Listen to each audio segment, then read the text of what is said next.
Bueno, nuestra vida está dominada por opiniones, creencias y convicciones y las guían dos grandes motores, ¿sí? Que es el placer y que es el dolor. De acuerdo al placer y el dolor, nosotros accedemos a creer a cierta clase de cosas o nos formamos una opinión de alguna cosa, ¿no?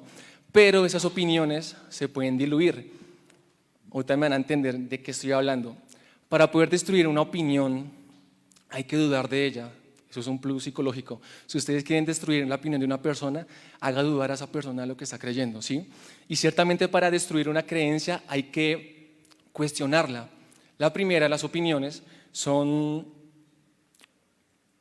fáciles de cambiar, pero las creencias y las convicciones son aquellas certezas de las que estamos dispuestas a morir, ¿sí? Nosotros como cristianos tenemos creencias y tenemos convicciones. Ahora, nuestras creencias y nuestras convicciones no son lo mismo. Yo creo, en lo personal, que nuestras convicciones son aquellas que nos hacen actuar en congruencia con nuestras creencias, ¿sí?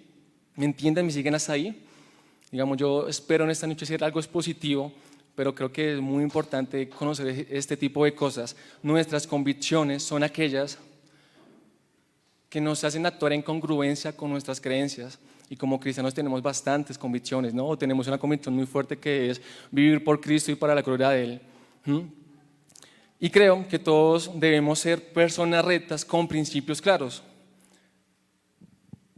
Pensaba esta semana que ahorita con esto de la nueva era, con tanto relativismo moral, con tanta ideología, se han metido ciertas ideas en la iglesia y de verdad me dolía, me dolía escuchar algunas cosas miraba conferencias de pastores de la comunidad LGTBI, predicando el evangelio de Cristo, predicando un evangelio, yo creo que demoníaco, porque eso pues hace perder a las personas hasta lo más profundo, una progresiva decadencia moral en la sociedad. Y digamos lastimosamente miraba que muchos jóvenes, en especial los jóvenes, sucumbían ante ciertas ideas de personas que hablaban muy bien, que tenían como que cierto poder de convencimiento. Llego a un lugar, me siento muy bien, pues ya me sentí bien. Yo no sé si alguna vez ustedes han hablado yo sí, en algún momento en la universidad hablé con una persona muy querida que tenía atracción hacia las mujeres. Y de hecho fueron dos personas. La primera era una chica que tenía atracción hacia una mujer. Y bueno, pues yo como que vamos a predicarle, vamos a hablarle de Jesús. Y ella me dijo, Miguel, pero cuando yo pues sentí todo este tipo de cosas, fui a una iglesia, mi hermana me llevó a una iglesia. Y el pastor que estaba en esa iglesia, pues yo comencé a hablarle de mi situación y lo que hizo fue señalarme con su dedo y decirme que yo era una hija del diablo y que me iba para el infierno porque lo que yo estaba haciendo era pecado y abominación para Dios. ¿Sí? O sea, yo no supe en lo personal qué contestarle a esa mujer porque me sentí mal. Yo, wow, una persona que se denomina ser pastor, líder de jóvenes o que dirige una iglesia, condenó de la manera más despreciable a una mujer que necesitaba amor, que necesitaba como que cierta ayuda porque lo que estaba era confundida. Lo que esta chica estaba era confundida. Y va este hombre y la embarra. Entonces ella tuvo una opinión bastante equívoca de lo que era la fe cristiana. Y la otra situación era otra chica que yo le predicaba a Dios y ella me decía, bueno, sí, yo sé que Dios me ama, de hecho yo también amo a Dios y yo todos los días oro para que Él esté en mi vida, pero aún así eso no le impedía tener una vida libertina, ¿sí? Digamos, y en este segundo caso, lo que yo me he dado cuenta es que esta mujer no vivía de acuerdo a ninguna convicción y no vivía de acuerdo a ningún principio en su vida. ¿Me siguen hasta ahí? Yo les invito que por favor me acompañen a Daniel 11:32. Si lo pusieran.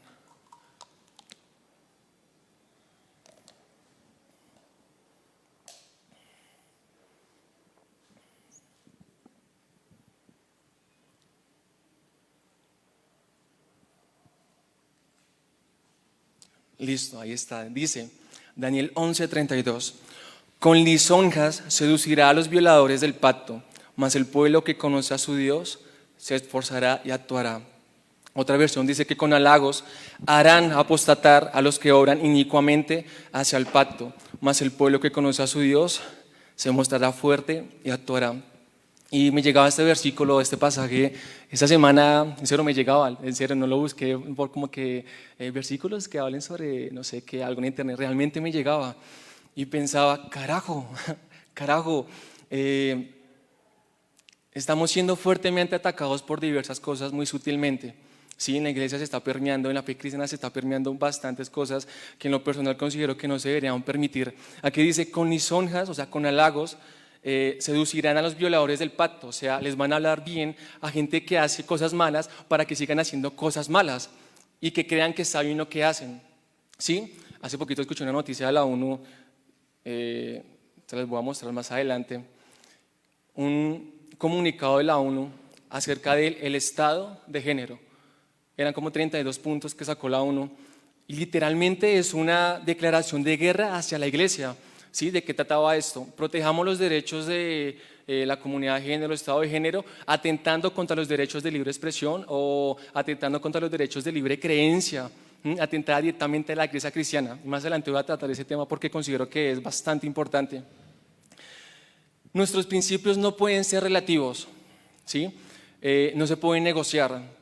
Todos los grandes hombres de la historia o de la humanidad han tenido principios y algunas veces esos principios o convicciones los han llevado a dar su vida por lo que creen, que yo creo que es el sacrificio más sublime que puede existir en la vida de un hombre, dar su vida por lo que cree. Ahora, hay harta gente que da su vida por lo que cree, ¿no? Conocemos a los musulmanes, por ejemplo, que por Alá, boom, ganamos el cielo por la sangre de otras personas. Nosotros no damos nuestra vida por ese tipo de cosas. Cuando estaba en el grupo del Enlace, les enseñaba a mis chicos cómo la fe cristiana tiene una gran diferencia con lo que es la religión, ¿no? Y con lo que es un fanático. Los fanáticos matan por lo que creen. Nosotros como cristianos nos dejamos matar por lo que creemos. ¿Me siguen? ¿Es cierto? Yo creo que son duras palabras, como que yo me dejaría matar por lo que creo. Pues no sé, yo lo pondría como en tela de juicio. Tal vez sí, tal vez no. En el mundo actualmente hay 255 millones de cristianos que mientras yo hablo acá están siendo perseguidos. O sea, es bastante la cantidad que están siendo perseguidos. Uno como que no, pues a lo largo de la historia 255 millones pues es una suma bastante grande, muy grande. Países en África, países en Asia, países en Europa. Hay 52 países en el mundo que los persiguen por predicar la palabra de Dios. O sea, tengan en cuenta esa cifra. 255 millones de personas. Aquí en Latinoamérica o en Hispanoamérica pues relativamente se vive bien como religioso, como cristiano, porque pues hasta el momento pues no hemos tenido el boom de la persecución, el boom de la crítica, aunque hemos tenido algunos atisbos ahí en nuestra sociedad. Nuestras convicciones nos ayudan a tomar decisiones, ¿sí? Son ideas fundamentales que nos ayudan a guiar nuestra conducta. Cuando cuando ustedes basan su vida en sus convicciones, en nuestra convicción que es Cristo, el 99% de las decisiones ya están tomadas. Yo creo que un error de todo cristiano es sacar a Dios de la ecuación. ¿Sí? Me acuerdo de una frase que decía Clive Steve Lewis, el escritor de Narnia. Decía, en la vida hay dos clases de personas, ¿no?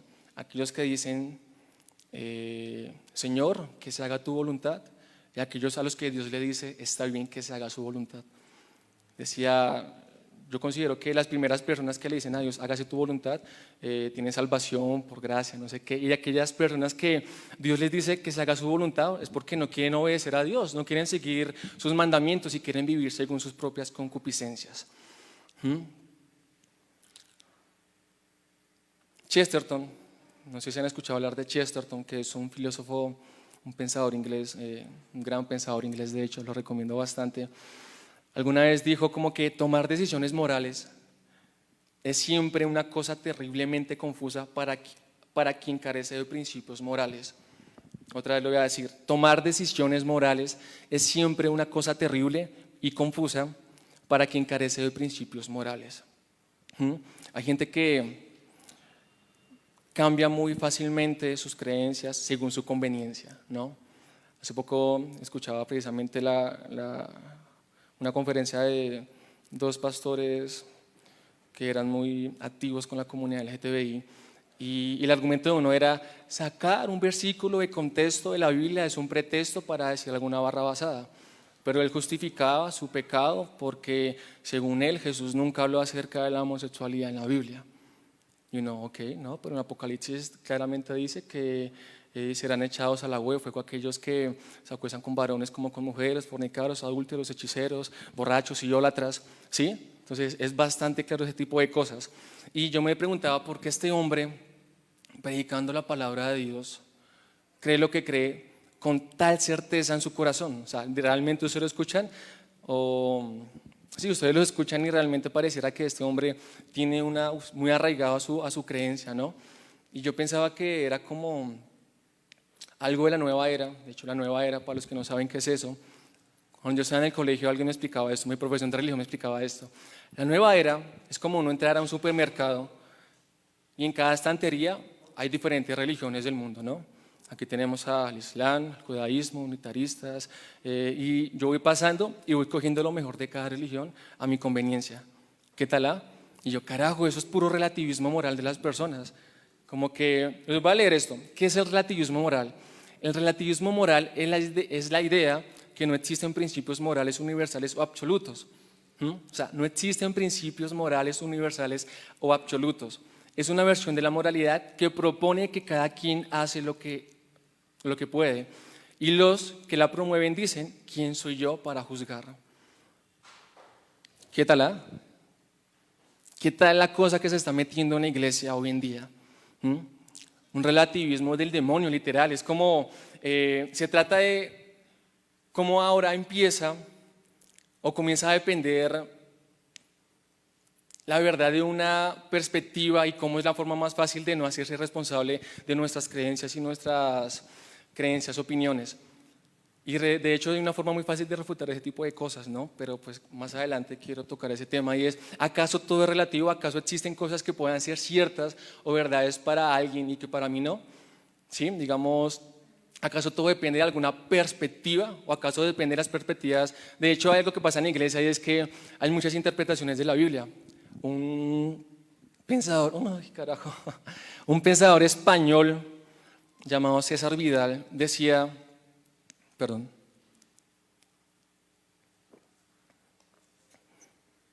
yo soy cristiano, pero me avergüenza llamarme parte de la iglesia cristiana, porque no es ni la sombra de lo que solía ser la iglesia primitiva, ¿sí? Yo miro hoy en el mundo tantas subdivisiones de la iglesia cristiana y comenzaba a explicar las subdivisiones, diferentes doctrinas, que de por sí no todas pueden estar mal, ¿no?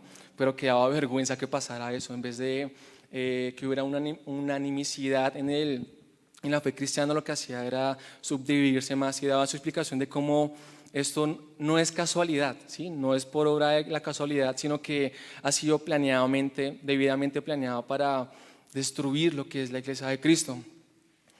Ahora, primeramente, para explicar ese tema, la relatividad moral no tiene nada que ver con la teoría de la relatividad publicada por Einstein en 1915.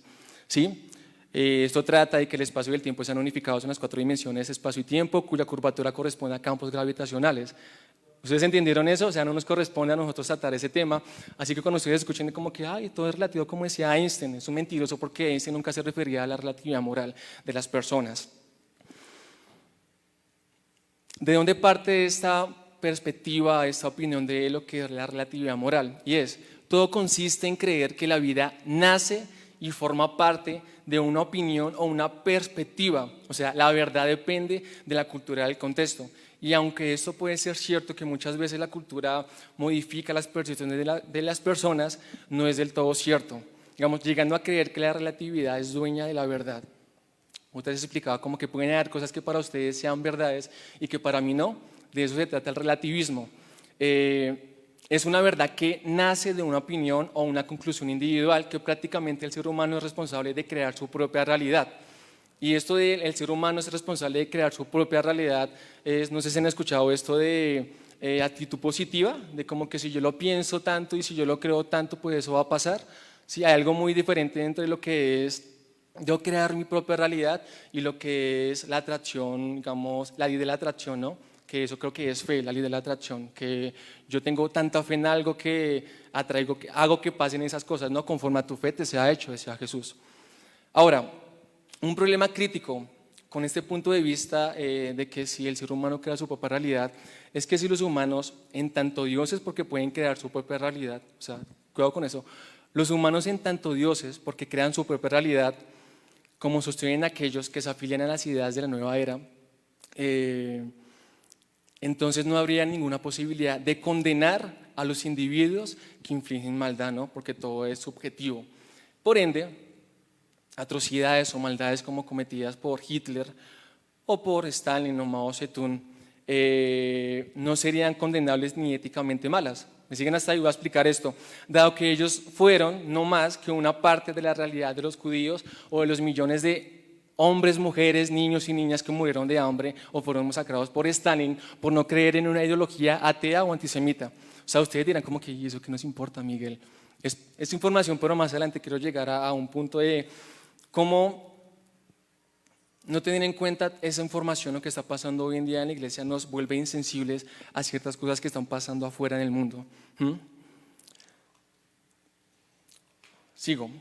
Algunos pensadores han detallado que para decir que hay maldad en el mundo es necesario determinar en primer lugar qué criterios debemos usar para juzgar algo como malo.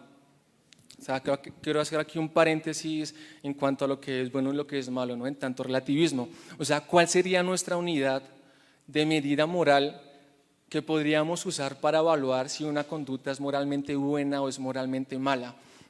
¿Qué proceso nos permitiría diferenciar el bien del mal y viceversa? Ahora, hay un autor que expresa esto de una manera muy buena, que decía como que en realidad es imposible distinguir el bien del mal si no contamos con un punto de referencia infinito que sea absolutamente bueno. Vamos, para hacer una diferencia tenemos que contar con un punto infinitamente bueno. De lo contrario, uno sería como una persona navegando a la deriva del mar en la plena oscuridad de la noche. Y este punto de referencia infinitamente bueno solo se puede encontrar en la persona de Jesús, solo se puede encontrar en Dios.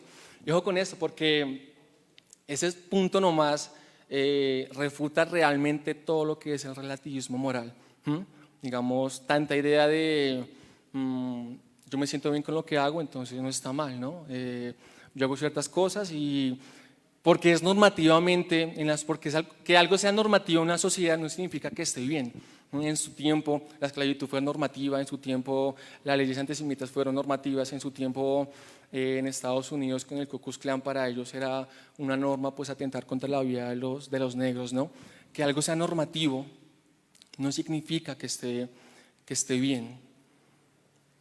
Ahora, Dios es el único que puede colmar la definición de absolutamente bueno. Y si nuestro Dios no existiera, no habrían absolutos morales que nos den el derecho de juzgar a algo o a alguien como malo. Digamos, a la luz de esto, en realidad, la realidad de la maldad simplemente reivindica la existencia de Dios más que refutarla. ¿Me siguen hasta ahí? ¿Es algo confuso? ¿Estoy hablando muy rápido? ¿Me entienden? Díganme sí, por favor.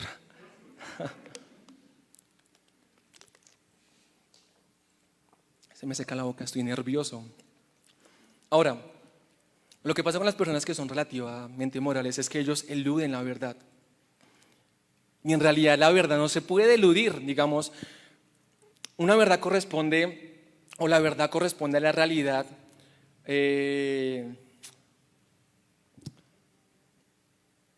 No, miento. Digamos, los relativos dicen, como decía al principio, que todo depende de una perspectiva, una opinión que yo tenga acerca del mundo. Pero yo no puedo decir que yo soy europeo. Digamos, yo puedo decir, yo soy europeo, yo me creo europeo, por más que parezca europeo, no soy europeo, ¿sí? Yo no puedo decir que la luna es de queso y que eso es verdad para mí y que ustedes acepten lo que yo creo. Es algo tonto, es algo irracional, ¿sí? Porque no corresponde con la realidad. La verdad tiene una relación insuperable que coincide con los hechos y la realidad lo mismo. Otra vez, la realidad tiene una relación insuperable que coincide con los hechos y la realidad los mismos. Digamos, la gente podrá o no estar de acuerdo con la verdad, que de hecho es un derecho de ellos por su libre albedrío, pero la verdad no se puede destruir, ¿sí? Digamos, la gente por lo general esconde la verdad, niega la verdad, mimetiza la verdad, pero no se puede destruir. Las personas relativistas o subjetivas que creen que todo es subjetivo no creen en nuestra verdad, pero les ofende la mentira, ¿no? Es algo incongruente. El relativismo es selectivo, es algo segregario, porque piensan que la verdad es individual, pero la percepción que tengamos nosotros, digamos la percepción que tenga yo o la percepción que tengan ustedes del mundo, no modifican los hechos o lo que uno puede ver. ¿Sí? La única razón por la que la verdad no se puede definir, de hecho es algo interesante, yo me acuerdo que cuando estaba en el colegio tenía un profesor de filosofía que era católico, y él siempre que llegaba nos hacía parar a todos como que bueno, vamos a rezar la Ave María, el Padre Nuestro. Y una vez el man dijo, ese hombre sabio, dijo algo tan sabio, que yo quedé como que, oh, es increíble. Que él decía, hay conceptos que el ser humano tiene a nivel lingüístico que no se pueden explicar, me explico. Palabras como la verdad, palabras como la libertad, palabras como el amor no tienen definición, lo que tienen son características. ¿Sí? O cualidades, como que alguien que ama o el amor, cualidades del amor es algo que es tierno, algo que es lindo, algo que apacigua el espíritu de uno, pero no tiene definición. Él decía, la verdad no se puede definir porque la verdad es un hombre. Y yo, ¿un hombre? Pues claro, la verdad es Jesús, ¿no? Allá en Juan 14, 6, Jesús le dijo, no sé si quieren acompañar, acompáñenme a Juan 14, 6. Que es como que una afirmación de parte del Señor bastante osada, ¿no?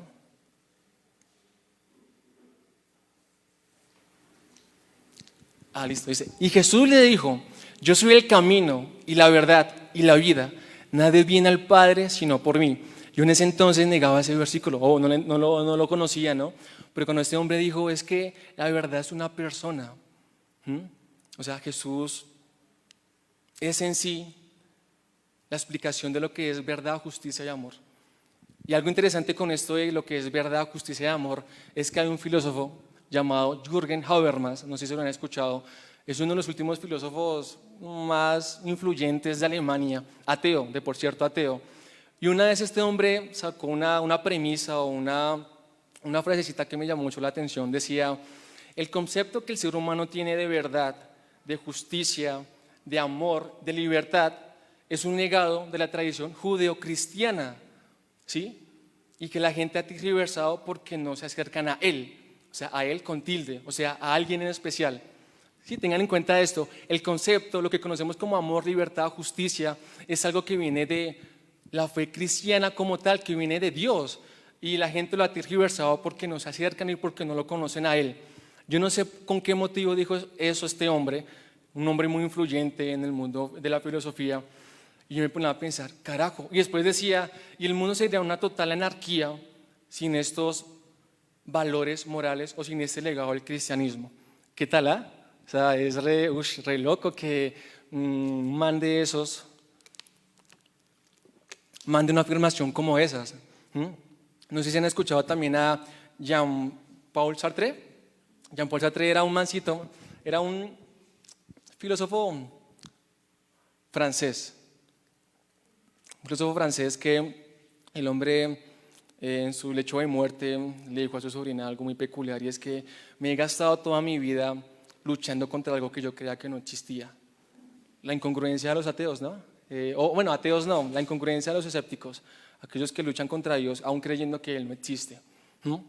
Es interesante esto. Y después otro filósofo, ahora inglés, Bertrand Russell, ese man sí extremadamente ateo, dijo, a menos que se dé por hecho la existencia de Dios, la búsqueda de propósito en el ser humano carece de sentido. O sea, sin Dios, las personas, el ser humano no tiene un propósito, no tiene un sentido. O sea, como que, interesante, como que sacar esas frases como ellos hacen, digamos, el pastor hace como unas 3 semanas mencionó algo de una falacia del hombre de paja, ¿no?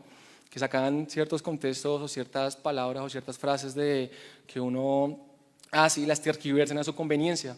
No está mal uno también sacar esas frases de sus libros para volverlos patearles la cara, en serio. No está mal uno encontrar ciertas afirmaciones y no tergiversarlas, pero sí tener como que argumento aún en contra de ellos mismos, de su fe. Bueno, este fue como que el primer punto, el primer abrebocas de eso, lo que era el relativismo moral en la iglesia. Hace poquito exponía que la fe cristiana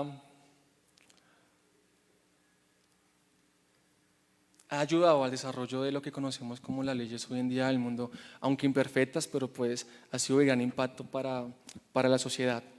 Un punto que quería tocar también acá es acerca de la fe cristiana, en especial la fe cristiana y lo que se conoce como ciencia hoy en día. Sí, creo que aquí hay hartos que están en la universidad o que en algún momento les va a tocar hablar con alguien de ciertos temas o en el colegio, defender su fe, porque es bueno defender la fe. Yo soy partidario de defender la fe, yo soy partidario de no ser grosero en la defensa de la fe, pero sí ser confrontativo argumentativamente con las personas. Una vez un pastor decía, si yo tengo un perro, y mi perro, un perro grande, y mi perro ve que viene alguien y me pega, obviamente mi perro se va a poner bravo y va a atacar a mi agresor, ¿no? ¿Qué clase de siervo sería yo si alguien viene y habla mal de mi Dios y yo no reacciono en contra de él? Ahora, no me refiero a que vayamos y casquemos a la gente que habla mal de Dios, ¿no? Pero sí que reaccionemos y actuemos como decía ya Daniel 11. Más el pueblo que conoce mi nombre se esforzará y actuará. Esforzarse y actuar, algo interesante, algo muy importante que deberíamos tener muy en cuenta. Ahora, a lo largo de la historia han habido grandes, prominentes mentes que han tenido un problema con Dios. De hecho, mientras estudiaba el tema que iba aquí a enseñar, al final digo el nombre de la predicación, estudiaba algunos pensadores, algunos científicos, algunos filósofos que declaraban que no crean en Dios por X o por Y motivo. Y cuando uno ahonda en por qué, en su biografía, lo que uno encuentra es que realmente no creen en Dios. Lo que tienen es un problema con Dios. ¿Sí? Me explico. No niegan su existencia, pero sí le atribuyen atributos perversos como si Dios existe, es un Dios malévolo. Y aquí me quiero referir a un libro que es si alguna vez ven esto en YouTube, es una porquería ese libro, El espejismo de Dios de Richard Dawkins. Y ese libro es interesante, ¿no? Porque esto sacó bastante publicidad de que los cristianos que han leído ese libro se han vuelto ateos. Y la verdad es que nada más es una opinión personal de lo que él considera que está bien en el mundo y lo que él considera su idea de Dios. El man concluye con algo interesante y es que Dios existe, pero es un Dios malo, creador de la maldad del mundo. Dios es malo y creó al diablo que es malo, por ende hay dos dioses malos, que es el diablo y que es Dios y que él es malo. Es un Dios malévolo, por ejemplo. Incongruente, o sea, ese hombre, bueno, el libro tiene bastantes fallas lingüísticas, gramaticales, de lógica. Nunca lo vayan a leer porque en serio es una perdedera de tiempo. Pero ese es el punto de él, digamos, yo como que se declaraba muy ateo, pero lo que realmente dice, bueno, hay un Dios, pero que es malo. Y ese libro es interesante porque él insta la violencia contra los cristianos, ¿sí? Digamos, creo que él tiene un grupo, una institución en la cual comienza a decirle a su grupo que vayan a la iglesia, los traten mal, que sean groseros con ellos, que porque según ellos nosotros perseguimos a ellos, cosa que no es cierto, de hecho. Él provoca ir a las personas para después decir, usted es violento. Los provoca para decir como que cayeron en mi juego, pues les voy a acusar ahora después con la justicia y hacernos quedar mal. Un paréntesis, ¿no? Le atribuyen cosas como que es un Dios malévolo, que es impotente o que no es todopoderoso. David Hume era un filósofo escéptico, empirista, naturalista, y este hombre no negaba la existencia de Dios, pero el hombre decía lo siguiente, pongan cuidado a esto que es algo loco. Si Dios está dispuesto a evitar la maldad, pero no puede, entonces es impotente. ¿Qué tal? Si puede, pero no está dispuesto, entonces es un Dios malévolo. Y si puede y está dispuesto a evitar la maldad, entonces ¿por qué existe la maldad? Entonces el hombre aquí fue como, no es un silogismo, pero pues expresó esto según a su conveniencia, cuando en realidad el mal o la maldad existe como una corrupción de algo bueno. Sí, es una privación y no tiene una ciencia propia. Y hay una respuesta pues en contra de eso que era como que mientras que Dios creó el hecho de la maldad, son los humanos los que ejercen los actos de la libertad, nuestro libre albedrío. Dios hizo posible el mal, pero somos los humanos los que hacemos efectivos el mal, ¿sí? Porque el mal o la maldad es algo inherente al riesgo implícito en el don del libre albedrío. ¿Me hago entender? ¿Me siguen hasta ahí? O si tienen preguntas al final pueden decir, Miguel, no entendí esto. Entonces, esto es lo que realmente es cierto. Dios hace posible, bueno, es que eso, aquí hay como que un juego de palabras, pero nosotros hacemos efectivos hacer la maldad por el riesgo implícito que está detrás del libre albedrío que nosotros tenemos y que Dios nos dio. De lo contrario, seríamos máquinas y Dios sería un Dios malo porque no nos permite hacer lo que queramos. Sería la otra opinión del ser humano si no tuviéramos el libre albedrío. Yo quiero que rápidamente me acompañen a Apocalipsis 20:11. Apocalipsis 20:11. Listo ya. Ahí está ya. Dice, creo que el versículo en sus Biblias se llama el juicio ante el gran trono blanco. Entonces, leamos del 11 hasta el 15 y comienza. Y vi un gran trono blanco y al que estaba sentado en él, de delante del cual huyeron la tierra y el cielo, y ningún lugar se encontró para ellos.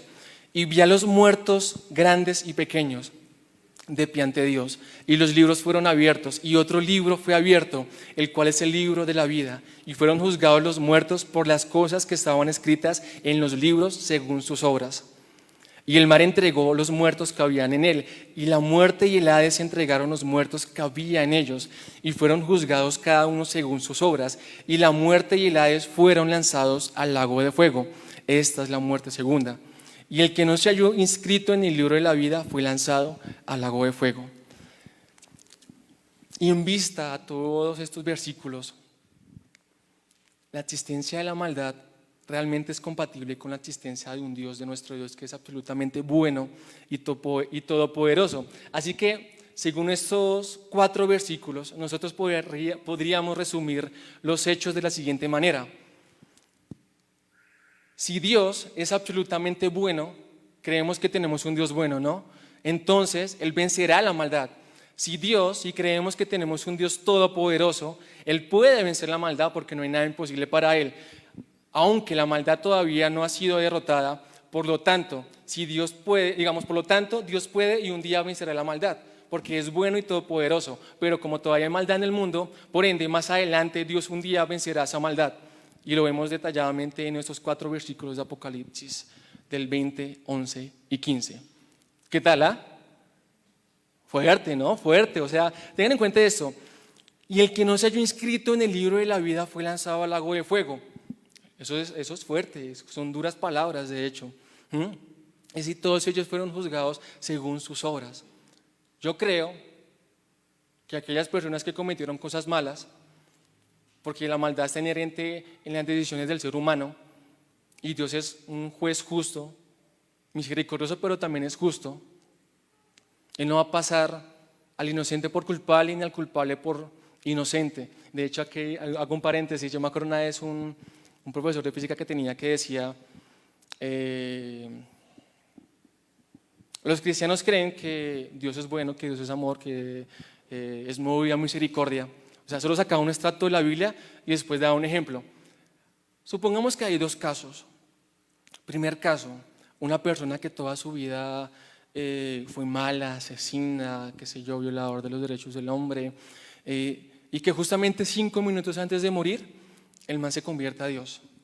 Ese es el primer caso. Segundo caso, una persona que toda su vida anduvo en buenas obras, era altruista como Bill Gates, filántropo, ayudaba a las personas, se preocupaba por ellas, pero que no creía en Dios y que era ateo.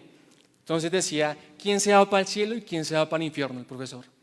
¿Cómo que no? Pues se va para el cielo el man que se arrepintió y el man que no creyó en Dios, pues se va para el infierno. Me dijo, no, está equivocado. Y yo, ¿cómo que estoy equivocado? Me dice, como ustedes creen que Dios es tan bueno y tan misericordioso, los 2 se van a ir para el cielo. Y yo, ¿qué argumento tan? O sea, el man sacó como que yo creo que Dios es bueno y que Dios es misericordioso. A mí me gustaría creer eso, que hay redención para todas las personas. Yo en lo personal creería, aunque puede ser una herejía, como que Señor, pero la gente que está en el infierno, que pasen 2000 años ya es suficiente para que sufran, ya perdónalos y dale redención a ellos. Y me gustaría creer eso realmente, porque yo sé que van a haber gente que yo amo con todo mi corazón que posiblemente no estén en la presencia de Dios algún día.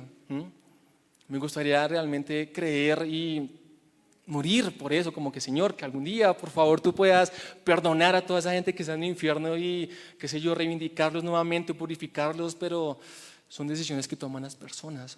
Recuerden que Jesús dijo, yo no creé el infierno para las personas, yo creé el infierno ¿para quién? Para Satanás, por a causa de sus pecados ustedes son los que eligen estar apartados de mí.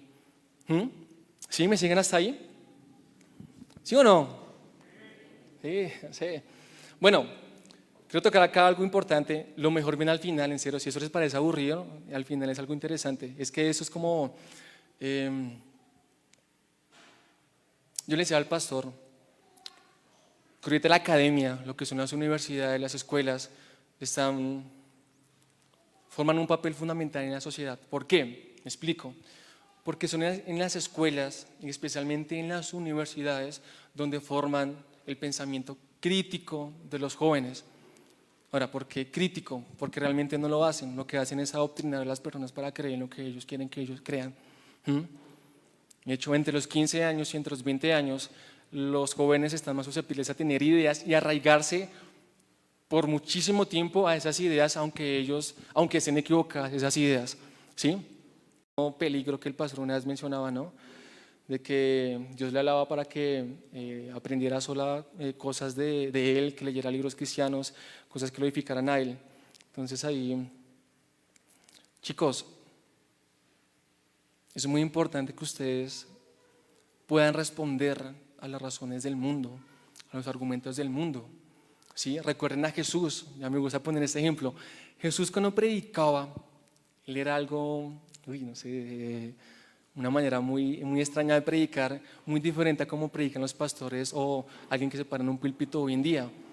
Yo no creo, o cuando leo la Biblia, yo no creo que él se paraba y comenzaba, bueno, sí, algunas situaciones lo hizo, a predicar teología, ¿sí? Recuerden que él hablaba por metáforas, ¿sí? Metáforas para que la gente entendiera, porque la gente, perdón si me ven, pero la gente es tonta, el ser humano es tonto, por naturaleza es tonto que no entiende de razones válidas y concretas. Toca desmenuzarle los argumentos para que el niño pueda entender. Recuerden eso, él predicaba con parábolas también. El sermón del monte, recuerden, ¿no? Esa una de las, no sé si predicaciones más influyentes y tomadas por líderes incluso en el mundo entero. Ahora, un pastor una vez decía, los cristianos, nosotros no predicamos teología, predicamos convicciones, ¿sí? Digamos, somos la Biblia abierta al mundo, no yendo por ahí diciendo es que según Pedro, según Juan, según Marcos. Yo sé que eso puede sonar mal, pero muchas veces ese tipo de cosas no van a ser suficientes. La gente tiene que ver que nosotros vivimos lo que predicamos y es difícil, la verdad es muy difícil. Esta iglesia no es una iglesia perfecta en la cual venimos gente perfecta a orar a un Dios perfecto.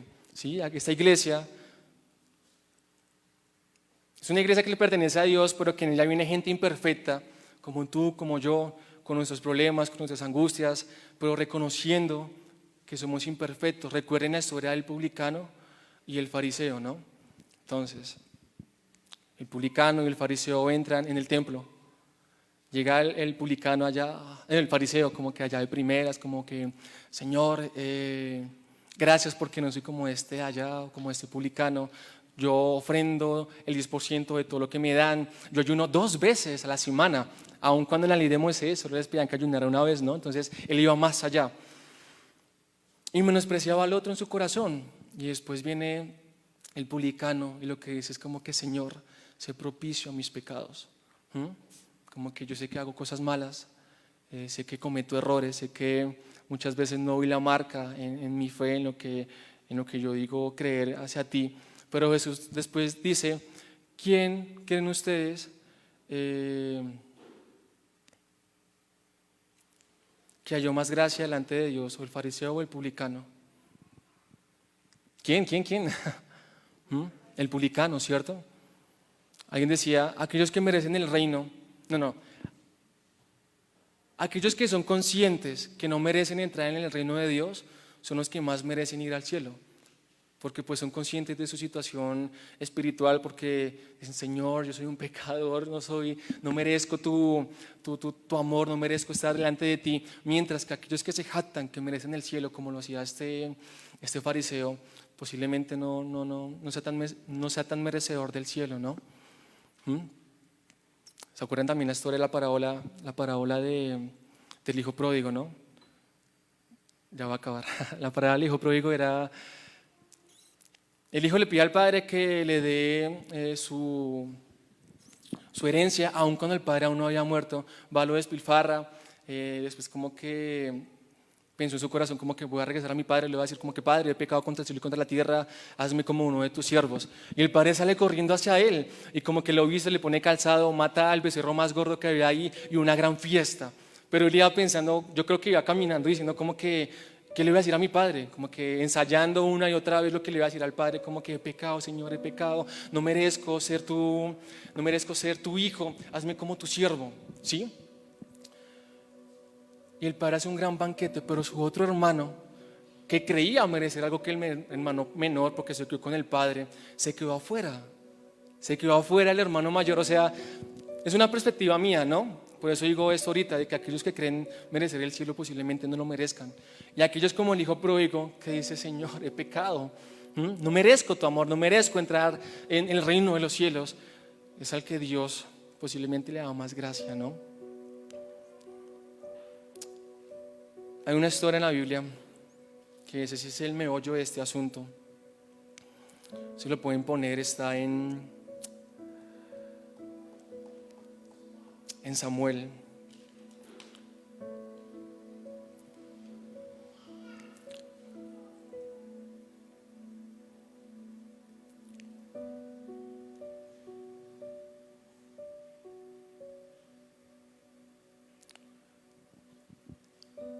Y es con los hijos de Elí, ¿no? Sacerdotes del templo de Dios.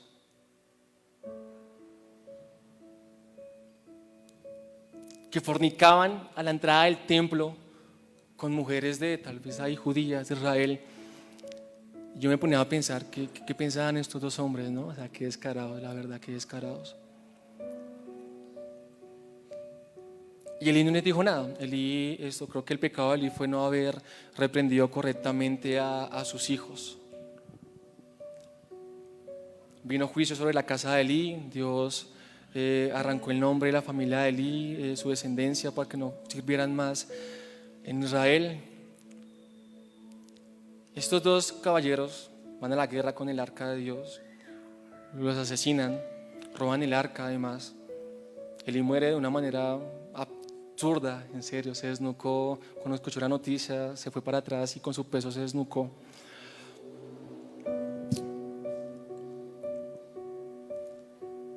Yo pensaba como que, Señor, o sea, ellos que eran servían en tu casa,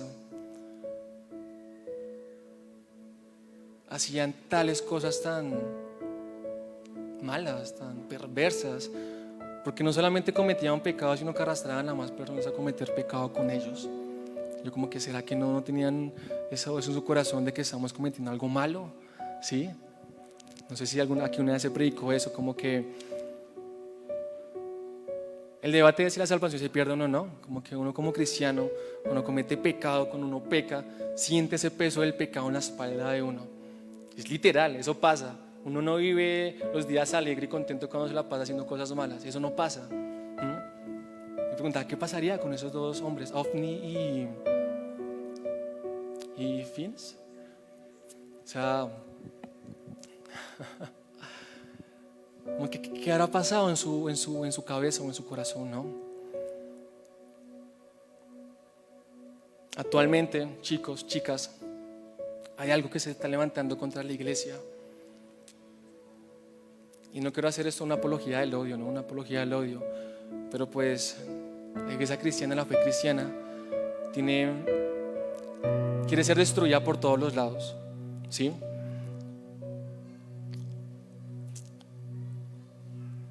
Eso que leía la ONU del estado de género, que hace parte de una agenda globalista, que no es igual que la globalización, que es un instrumento, posiblemente uno de los instrumentos más peligrosos de la agenda, que busca implantar un gobierno supranacional.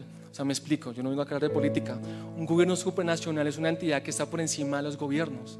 Por ejemplo, la ONU, que saca leyes, decretos que incitan a la gente a ir en contra de sus propios gobiernos.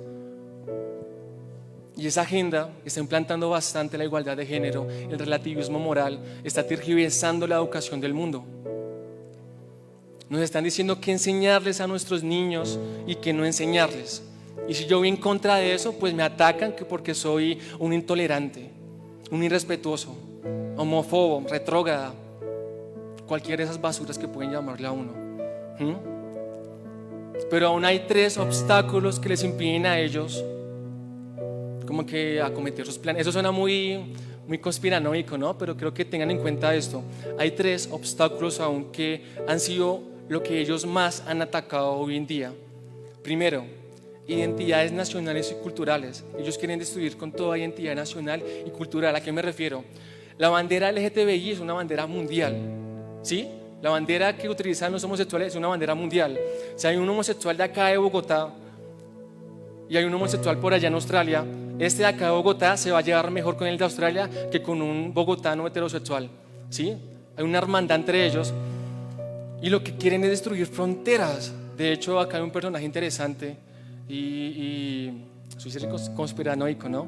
Se llama George Soros.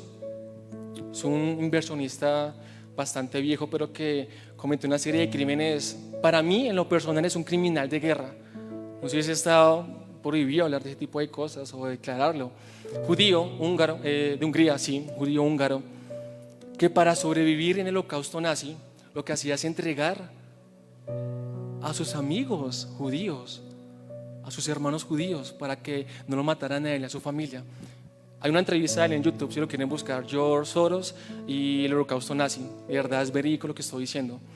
Le preguntaban, ¿realmente usted hizo eso? ¿Usted entregó a sus hermanos? Simplemente, lo que hizo es esto: les quitó la plata a los judíos para hacer su fortuna. No lo quiero demandar, no quiero hablar tampoco de esto. Y el man donó 18 mil millones de dólares a algo que se llama Sociedad Abierta.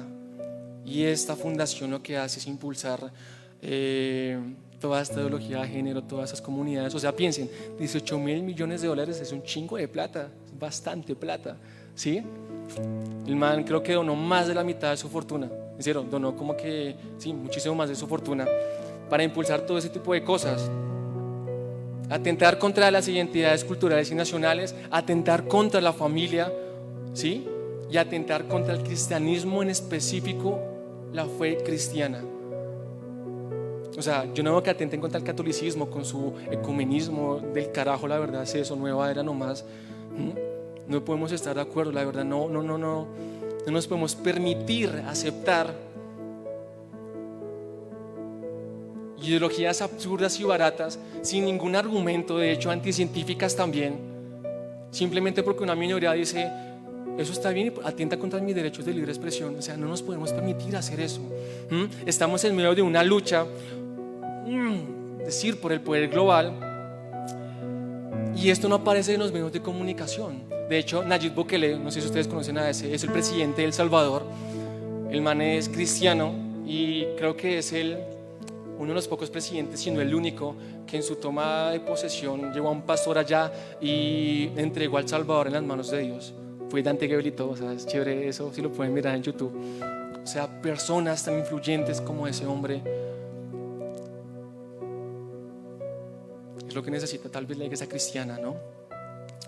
Dejar tanta indiferencia, tanta ceguera espiritual.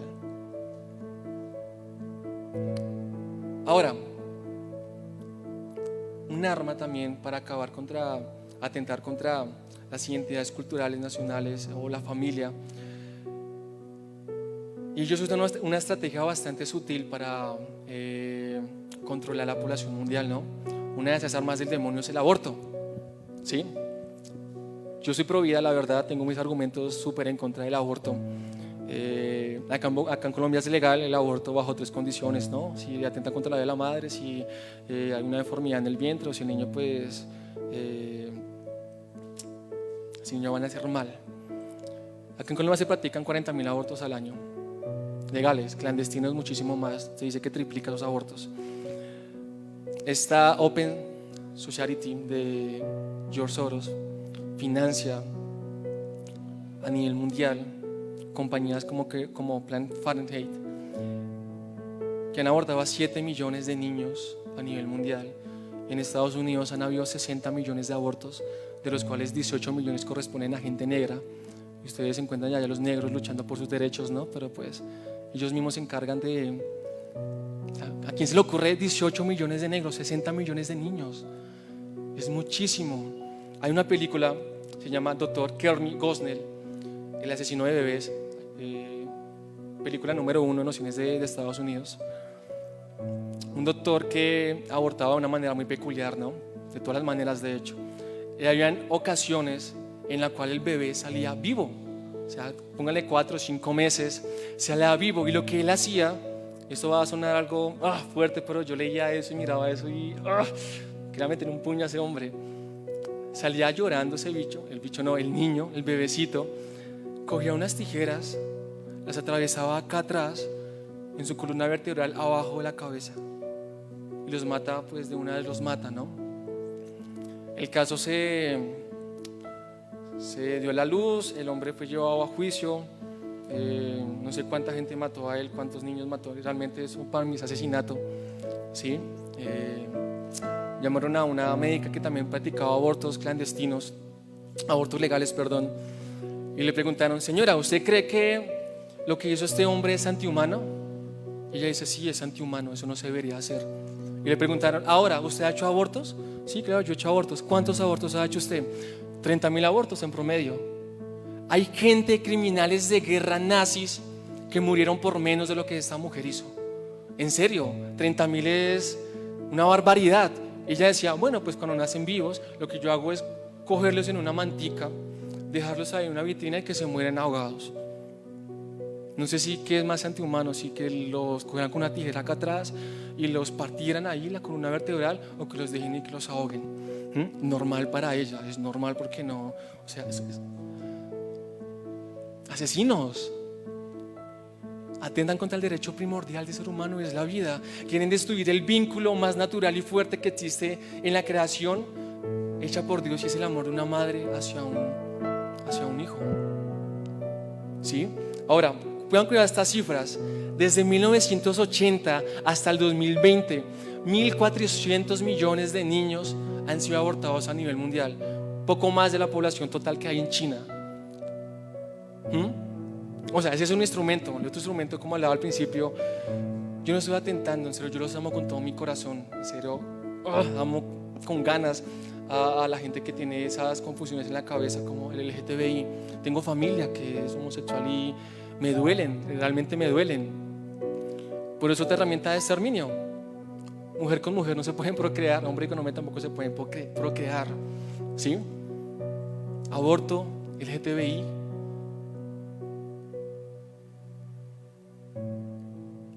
En un momento nos van a implantar que eso tiene que ser legal, ¿no? La responsabilidad de no hacerse cargo de algo, de alguien. Legalicemos la promiscuidad, ¿no?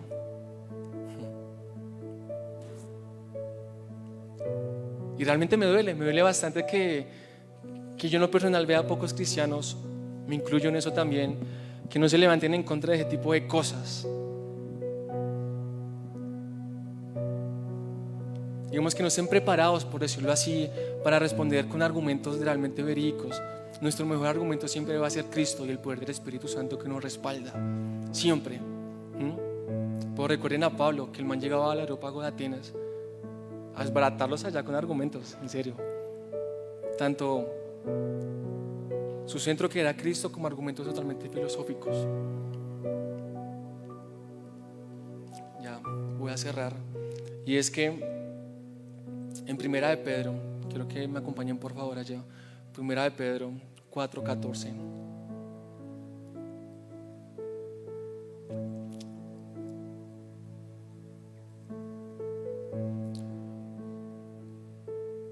Dice: si sois vituperados por el nombre de Cristo, Sois bienaventurados porque el glorioso Espíritu de Dios reposa sobre vosotros. Ciertamente, de parte de ellos, Él es blasfemado, pero por vosotros es glorificado. Es interesante la última, ¿no? La gente que nos hace daño o que nos va a hacer daño posiblemente adelante van a pensar que están yendo en contra de Cristo y que lo están aplastando su nombre, cuando realmente nosotros con ese sufrimiento lo que vamos a hacer es glorificar el nombre de Dios. Mis amados, esta batalla, me atrevo a decir lo que está llegando poco a poco a Hispanoamérica, y creo que aquí son estos países hispanos los que van a tener que levantarse o ceder ante ese tipo de ideas, que no debe sorprendernos, ¿no? Porque estaba escrito todo ese tipo de cosas. En los posteriores tiempos la ciencia va a aumentar, la maldad va a aumentar, el padre se va a levantar contra el hijo contra el padre. Quieren sacar a Dios de la sociedad. ¿Qué esperan? Anarquía, libertinaje. Y después se quejan porque hay tanta maldad en el mundo. ¿Sí? Atentan contra la familia en especial, porque la familia es el núcleo de toda sociedad. Ahora, la familia siempre es como esa trinchera donde nosotros siempre nos refugiamos, ¿no? Aquí me deben entender aquellos que tal vez viven solo con su papá o con su mamá, o que tienen la fortuna de tener a sus dos padres, que es hermoso uno como que pasar por algo difícil y siempre refugiarse en los papás y en los hermanos. En lo personal lo que sí con mi mamá, pero pues... Y lamenté bastante eso, y créanme que yo haría cualquier cosa por tener una familia realmente restaurada, encaminada en los pasos de Dios. En serio, daría incluso mi vida si yo pudiera ver a mi familia bien, sin tanto odio, sin tanta vaina, sin tanta rencilla. Quieren destruir eso, lo que Dios desde un momento instauró, lo quieren sacar. Quieren su independencia de Dios y después se andan quejando, ¿no? Ese es el llamado de esta noche, ¿no? De levantarnos, destruir opiniones, cuestionar. Chicos, cuestionen, realmente cuestionen. La iglesia como que no se traguen, no se coman todo, entero lo que se les dice acá. Vayan, estudien, lean la Biblia, realmente estudien. Es bueno, Dios da sabiduría, Dios da conocimiento. Recuerden, Moisés era tartamudo, pero Dios puso sus palabras en la boca de Moisés. ¿Sí? Él empoderó su boca. Y yo sé que aquí no hay tartamudos, los conozco a casi todos y no hay tartamudos, de verdad. Y creo que todos ustedes tienen un intelecto bastante grande, un espíritu bastante grande, y lastimosamente, ya creo con esto, David Wilkerson, un predicador tremendamente influyente en mi vida, una vez decía que fue a una cruzada evangelística a Alemania. Y el pastor que organizó esa cruzada le decía, Pastor Wilkerson, yo no sé si el pastor lo ha escuchado, pero le voy a contar. Esos pastores que usted ve predicando acá, predican, pueden tener el respaldo de Dios cuando predican su palabra. Recuerden, eso es importante. Y le dirán al Señor, Señor, Señor, pero en tu nombre echamos fuera demonios, en tu nombre hicimos milagros. Yo como que, pero ¿cómo pueden hacer milagros? Eso me lleva a entender que Dios respalda su palabra independientemente de quién la use. Pero que les dijo Jesús, apartados de mí, hacedores de maldad, nunca os conocí. Y Wilkerson decía, me contaba que ellos predicaban, inmediatamente salían de la predicación y se iban a ver pornografía. Y como que, ¿qué está pasando en la iglesia? ¿Es en serio? Ya no hay varones de Dios esforzados. La hombría se está yendo, la masculinidad se está yendo. Tanta sensibilidad a mal, al mundo, está metiéndose en la iglesia y está tergiversando nuestra fe cristiana, nuestros fundamentos, por lo que vivimos y por lo que posiblemente moriríamos en algún momento. Él hacía una oración tan linda como que, Señor, por favor, cuésteme lo que me cueste, manténme de rodillas, cuésteme lo que me cueste, por favor, Señor, aunque ellos no lean la Biblia, aunque ellos no te busquen, aunque ellos no oren, aunque prediquen tu palabra mal, Señor, manténme de rodillas a ti. Era el clamor que él hacía. No me interesa lo que ellos hagan, no, si se pierden ellos, yo no me percibo apartado de ti. Fuera de ti, ¿qué podría hacer? Y me alegra que esta noche hayan niños, hayan jóvenes, porque el llamado es a ustedes, también adultos, padres, la importancia de crear a los hijos. Señor, cuésteme lo que me cueste. Yo he fallado, yo he pecado, mis pasos me han alejado de ti, Señor, pero soy un pecador que no merece tu perdón, soy un pecador que no merece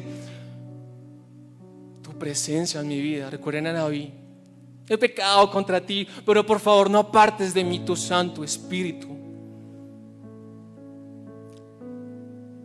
Recuerden el mensaje de Jesús: volveos, convertidos y arrepentidos.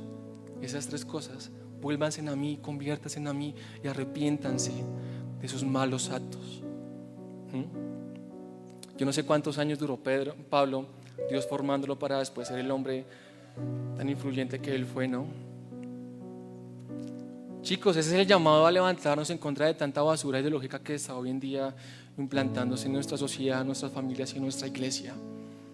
Yo sé que esto puede sonar a veces un poco tedioso o aburrido, pero es de vital importancia, ¿sí? Porque mientras la gente de la iglesia mira todos esos temas aburridos, detrás hay gente maquinando nuestra destrucción, nuestra fe cristiana. Y aquí relativamente estamos bien, o sea, vivimos bien, no tenemos la gran persecución, una que otra crítica a la iglesia, pero pues no la gran persecución. Recuerden las cifras que dije al principio: 255 millones de cristianos en todo el mundo que padecen persecución. Realmente padecen persecución y los matan. Los matan.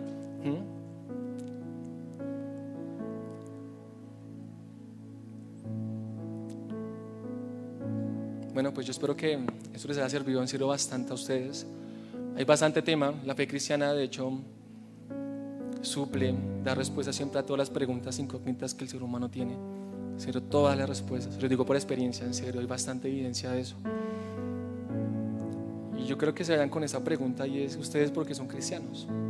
¿Sí? Si alguien les viniera a preguntar a ustedes por qué son cristianos, ¿ustedes qué responderían? Yo lo pensé bastante. Sería la pregunta obvia de: no, pues porque yo acepto a Cristo en mi corazón, pero yo soy cristiano, no sé qué.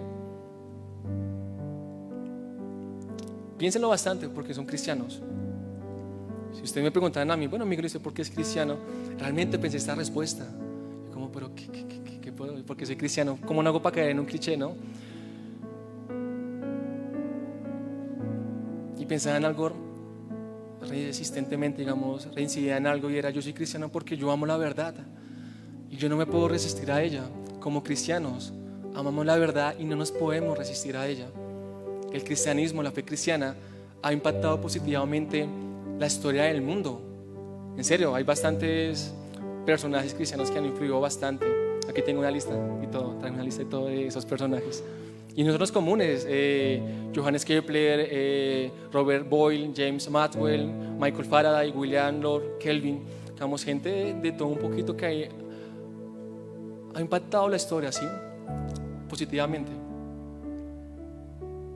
Que lastimosamente hoy quieren sacar todo eso de la sociedad.